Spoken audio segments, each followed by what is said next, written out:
Then I would say, let's get started.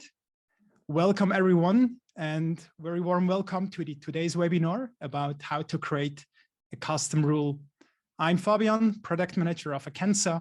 With me also here today is Marius. He is head of software at Akenza, and he will show you later on how to create your individual custom rule.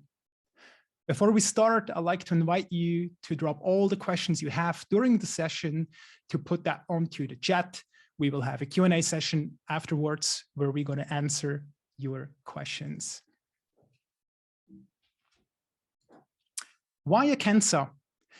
Akenza is the IoT platform that connects, manages devices and various connectivities and allows data processing further into third-party applications, and therefore allows you to build really smart solutions with a great value. Let's have a look on the data processing pipeline and where Akenza comes into place. Akenza provides a device connector that allows smooth integration for various LoRaWAN providers, but also in the integration of various protocols of other IoT devices, such as HTTP, MQTT, or also the co-op protocol. To parse the payload, Akenza has an extensive device type library.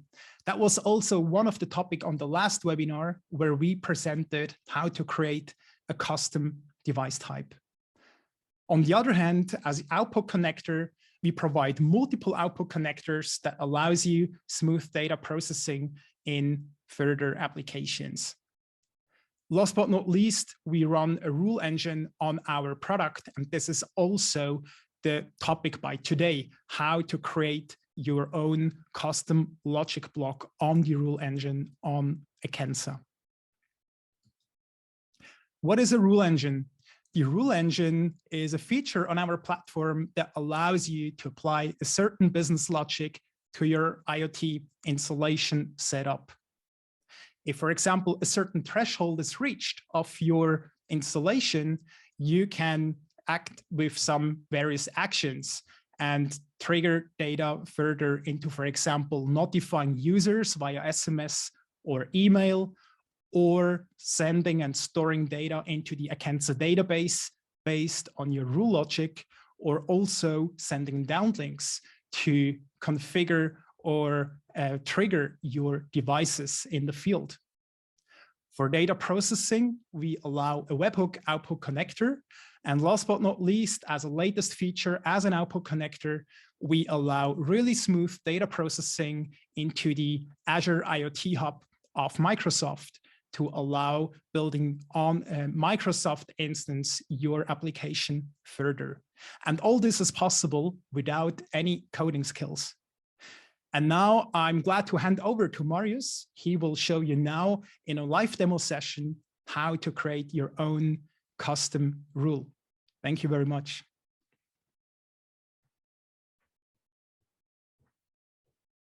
Okay, thank you, Fabian. And also warm welcome from my side. I'm Marius, leading the tech team at Akenza. Let's switch over to custom rules. What are they? Custom rules come on top of the rule engine and actually allow you to implement more complex business logic on the Akenza rule engine. With custom logic blocks, you can do simple stateless and also stateful operations once a rule is triggered. And you can, with a simple JavaScript, you can actually implement more complex rule logic that to also adhere to more complex use cases. Last but not least, the logic blocks that you create can be shared across the whole organization. So you don't need to re-implement them for all your different projects. Let's see how to write your logic blocks. Each logic block consists of a definition of inputs, parameter, and a script. The inputs are the dynamic data that is sent by the device, and that is always changing. Parameters are constant values like thresholds that remain static. And the script is actually there to implement what you want to do. Scripts need to implement the functional interface that we already know from device types. So function, consume, event. And in the event object, you can actually extract the inputs as well as the parameters. Actions can be emitted using the emit function. This can also be used to emit the state and have a state across your different runs of the custom rule. On the right-hand side, you see a very simple example. We are going to look into that further into the live demo. All right, when you actually want to use your custom logic block, you need to head over to the rule engine. And on the rule engine, you need to select your custom logic block that you created. You need to link it to a device, define inputs, parameters, and what should happen once the action is triggered. In the rule actions, you can access what has been output by the custom logic block using the templating syntax that can also be used in the normal rule engine. Okay, let's now switch over to the live demo already. For that, we are implementing a very simple use case to monitor the temperature of a water tank and sending an alert if a threshold is exceeded. Let me switch to akenza for that.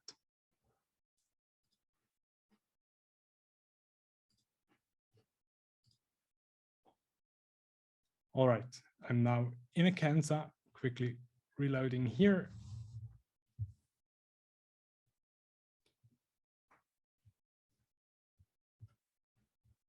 Okay, let me.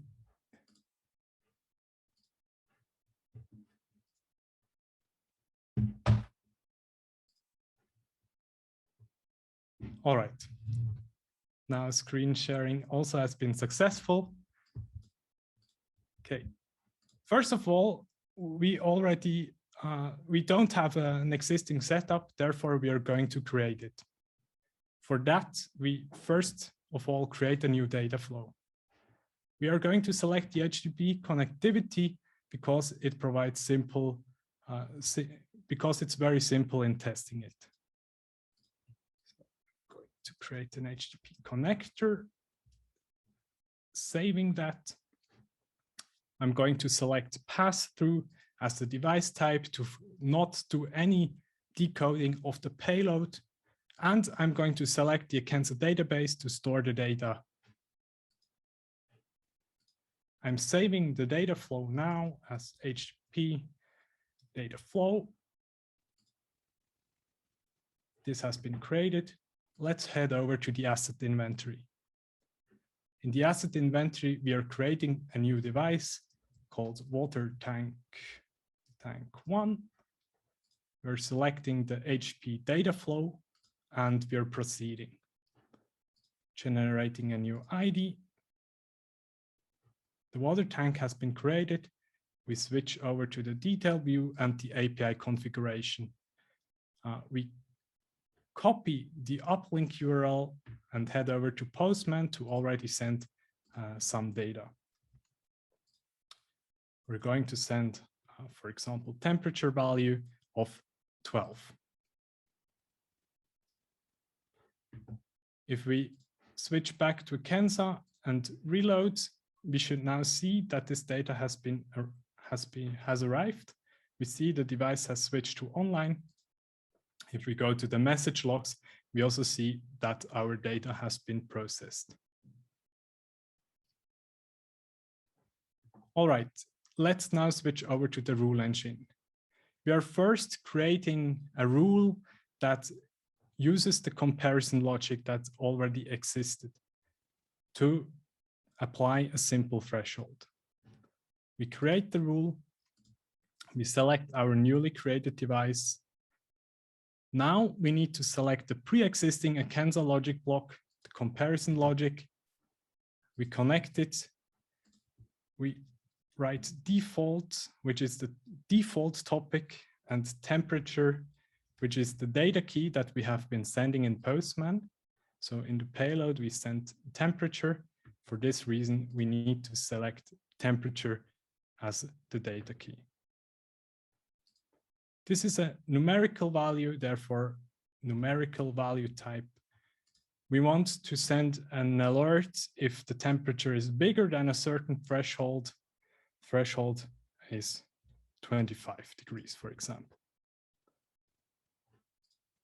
Then we need to select an action type. As Fabian has addressed, there are different rule actions that you can choose. For ease of showing it, we are choosing the mail action here. I've already set up a mail connector or a mail rule action, and I'm also connecting that, and I'm saving the rule. So temperature alert, this uses the comparison. All right, we're now sending a data point that exceeds this threshold. I will actually receive an email. Let's quickly do that in the background. And we switch over to custom logic blocks. Let's do the exact same thing as a custom logic block to understand how these two link together. For that, we are creating a custom logic block, and we are adding an input first. We are adding the temperature, which is the value provided in the data stream. And this is the temperature in degrees.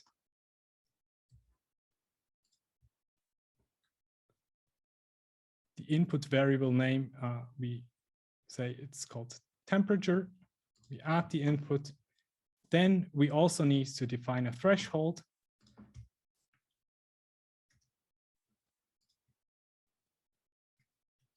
For that, I'm adding a parameter. Parameter type is numerical. Here we say default value is 25. I'm going to add this parameter, and as a last step, I need to add a script. There's already a simple script that shows how to use the inputs and parameters. And we are now adjusting this to behave in the same way as our comparison rule. For that, we first extract the temperature and then the threshold. And then we wanted to compare the temperature with the threshold, and if it exceeds the threshold, so if it's bigger than the threshold, we emit an action. Now it's not too cold, it's too hot actually. It is too hot. And we can use the JavaScript templating syntax. Here, temperature is temperature. Okay, we can also test how our script behaves here. And for that, we can input a temperature value, a threshold, and run the script. We don't expect any output if it's below the threshold, but once we exceed the threshold, for example, if it's 27 degrees, we actually want to see an action that has been triggered. Like this, you can easily debug your custom logic blocks and already, without sending any data, check if your logic implements the wanted behavior. I'm going to save the script.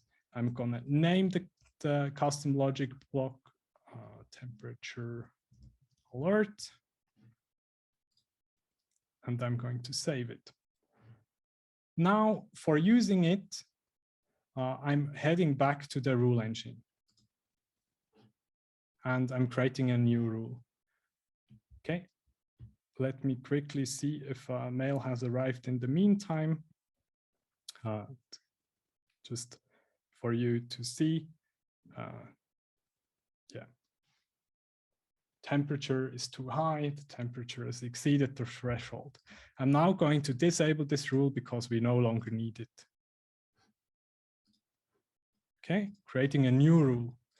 Again, I will select the water tank as the input device. I'm going to select now not the comparison logic, but the custom logic block that we just created.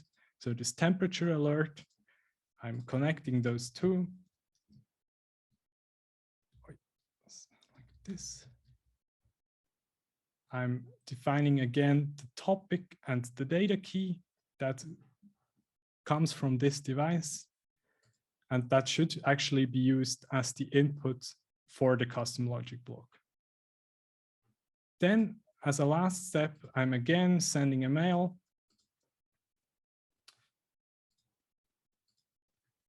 And notably, in this mail body, we are using result.message, which accesses the result of the custom logic block. Let me quickly, like this. Now this is a temperature alert custom.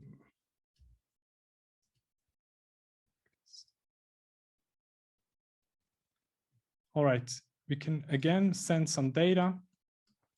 This time maybe 30. And I should again be receiving an email now. As a last thing, I want to show you a bit more of a complex example, because you might be able to do this simple, to create a simple script that we just created together. But when you need to implement more complex logic, you might want your developer to actually do it. And therefore, I'm going to show you a bit more of a complex example here. This is a I'm going to, okay, maybe I can zoom a little bit just for you to see better. This is now again a temperature alert or a temperature logic, but this time it actually makes use of the state. And the state is used to compute a dynamic threshold. So this rule will learn over time what is the threshold that should be applied. And for that, we are first computing a moving average of the incoming data. And we are then saying if the moving average is exceeded by 20%, we assume that this is the current threshold, and we compute a new threshold that is based on the latest threshold and the current threshold. So we smooth the threshold.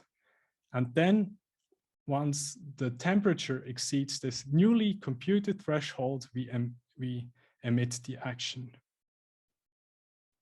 Notably, we again emit the state at the very end to update the newest state and to have it available the next time this rule will run.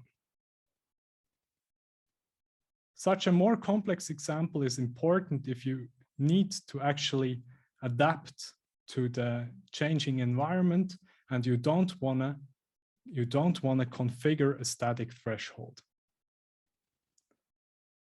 The rule engine allows you to actually do complex things like this and to easily implement them without needing to worry about the rule being run. All right. That's it when it comes to the live demo. I'm now handing back to Fabian to quickly show you when we will be releasing this new feature. Yeah, thanks a lot, Marius, for those great insights. And let's have a closer look when it will be available and on what feature plan it's going to be available. We are really delighted to announce that by today's webinar that it will be consisted in the expert plan that we're going to launch coming months in September. On that plan, we have there already another few features available, which is, for example, the SIM card management, the WebSocket API, but also the output connector of the Azure IoT Hub. And last but not least, what you have seen by today, the custom rule. Elemental and Advanced is there since our release from March this year. And now we are really much looking forward to execute even more projects on the expert plan and see great advanced rule logics from our customers. All right, if there are not any more questions, let me go to the next slide. Thanks a lot for being part of this webinar. If you have any further questions, you can actually contact us via ask@akenza.io or use the intercom chat directly in the product, and we will be happy to engage with you and hope your IoT project will become a big success.